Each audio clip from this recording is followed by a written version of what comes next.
We're back with John BOWER, co-founder and managing partner of Sennet Capital. John, where did you get your entrepreneurial spirit from?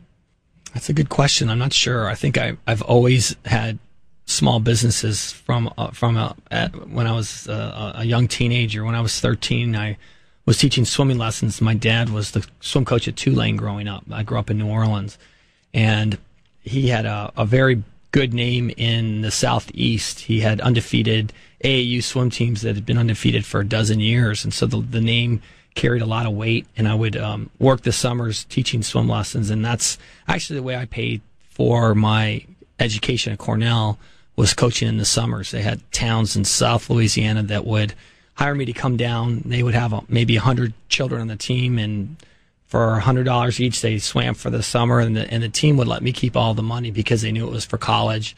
And they would support me during the summer by giving me a place to live in their town in a car.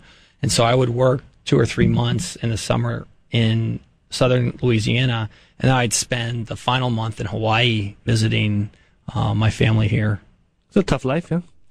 It was tough being away from Gene for 2 months, but it was nice spending that third month in Hawaii but yeah, so the entrepreneurship really came from running my own businesses as a young man, and seeing that the upside in actually being your own boss. Did you sell like swimming products to these kids too, or just teach them?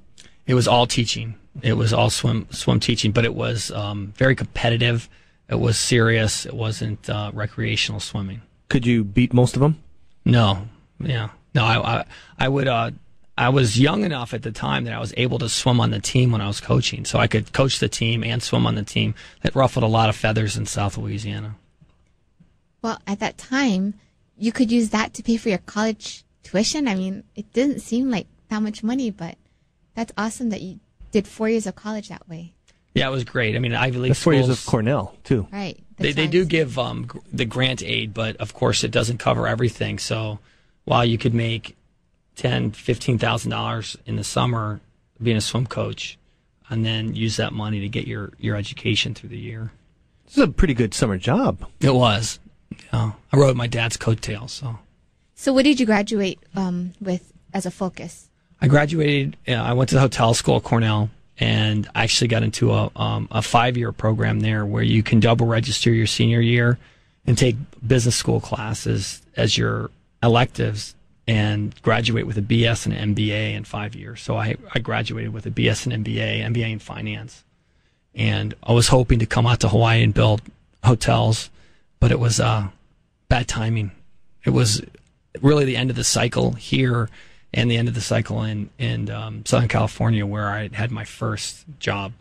You think that's kind of a blessing in disguise? I think so. I'm glad I ended up where I've ended up. I've really enjoyed my career to date. I really enjoy working with entrepreneurs and building companies. My experience in Chicago before I came to Hawaii prepared me, I think, for helping companies scale. It was a healthcare accounts receivable management deal that was fairly small when I came in. I was contacted by the CEO to come in and help buy some assets that were non-performing in an old venture capital deal that went south.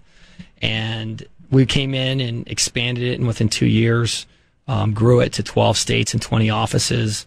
We really grew it as fast as we possibly could keep up on the infrastructure, because we came up with a product that sold itself, and we just needed to be able to kind of stay ahead of, keep that track in front of the train, as they say, so that we didn't just run off of it. It was amazing experience, because not only did we grow and develop this product and sell it in 12 states and 20 offices over 2 years, but then we turned around and sold it to a private equity firm in Chicago, and then stayed on to help them roll up, using us as the platform, roll up the industry, bringing mom and pops into the structure that we had built.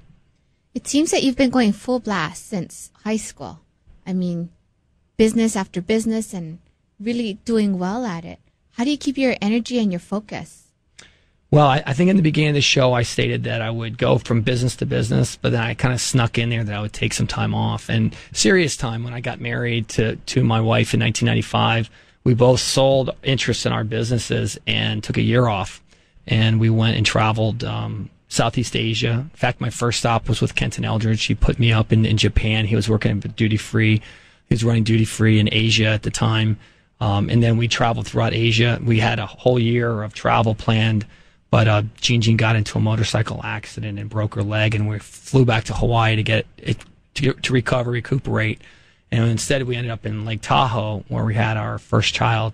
Ty was born in Lake Tahoe, and we just really took that whole period of time off from our wedding till post-recovery, post-delivery of our child, and then went to the next business, which was the Chicago business. And then after Chicago, before we came to Hawaii, we took 6 months off. We had a 2 and a 4-year-old at the time. We took our 4-year-old out of school, and we went to Mexico and lived on the beach for 3 months, and then traveled in an RV for a couple months. And so we take time off, and we do regenerate, and before we move on to the next thing.